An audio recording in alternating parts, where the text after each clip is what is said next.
கிறிஸ்துவுக்குள் அன்பான கர்த்தருடைய பிள்ளைகளே, இன்றைய வேத வசனமும் ஜெபமும் சங்கீதங்களின் புஸ்தகம் 134 சங்கீதம் 2 வசனம். உங்கள் கைகளை பரிசுத்த ஸ்தலத்திற்கு நேராக எடுத்து கர்த்தரை ஸ்தோத்தரியுங்கள். என் அன்பு கர்த்தருடைய பிள்ளைகளே, சங்கீதக்காரர் ஒரு அருமையான ஒரு ஆலோசனை கொடுக்கிறார்.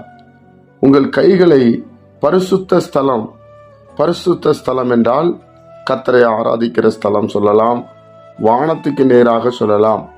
அது பரிசுத்தம், தேவன் தங்குற இடம், பரலோக ராஜ்யம், தேவனுடைய ராஜ்யம் என்று சொல்லலாம்.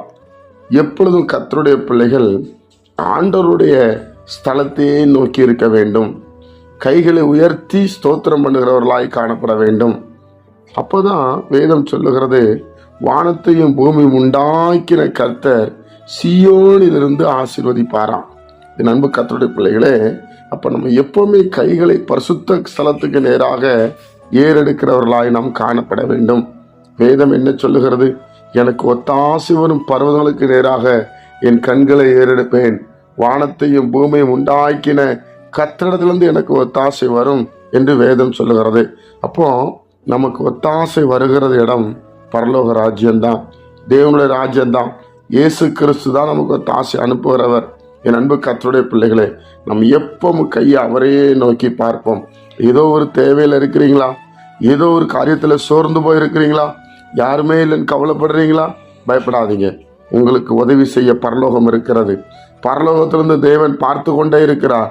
ஒவ்வொரு நாளும் நம்மளை ஆராய்ந்து அறிந்திருக்கிறார். பிரியமானவர்களே, நீங்க வேண்டிக் கொள்ள தொடங்கும் போதே உங்களுக்கு செய்ய ஆரம்பித்து விடுவார். அதனால உங்க கை முதலாவது கர்த்தரை பார்க்கட்டும், கர்த்தருக்கு நேராக விரிக்கட்டும். நாசிலுள்ள மனுஷனை நம்புவதை விட்டு விடுங்கள். மனிதர்களை ஆசீர்வதிக்க எழுப்புவதே கர்த்தர் தான். அதனால நீங்க ஆண்டவரை நாம் பார்க்கும்போது ஆண்டவர் நமக்கு உதவி செய்ய வல்லமை உள்ளவராயிருக்கிறார். ஜெபிப்போமா? பரிசுத்த பிதாவே, உம்முடைய குமாரன் இயேசுவின் நாமத்தில் வருகிறோம். எங்க 2 கரங்களையும் உமக்கு நேராக விரிக்கிறோம்ப்பா. இந்த கையில ஒண்ணுமே இல்லை ஆண்டவரே. நீர்தான் எங்களுக்கு எல்லாம், நீர்தான் எங்கள் பங்கு சுவாமி. எங்கள் ஒவ்வொருவரையும் நீர் ஆளுகை செய்து உம்முடைய நாமத்தினாலே நடத்தும். உமக்கு பிரியமானதை நாங்கள் செய்ய, உம்முடைய சித்தத்தை செய்ய நாங்கள் விட்டு கொடுக்கிறோம். எங்களுக்கு என்ன தேவை என்பதை நீர் அறிந்திருக்கிறீர்.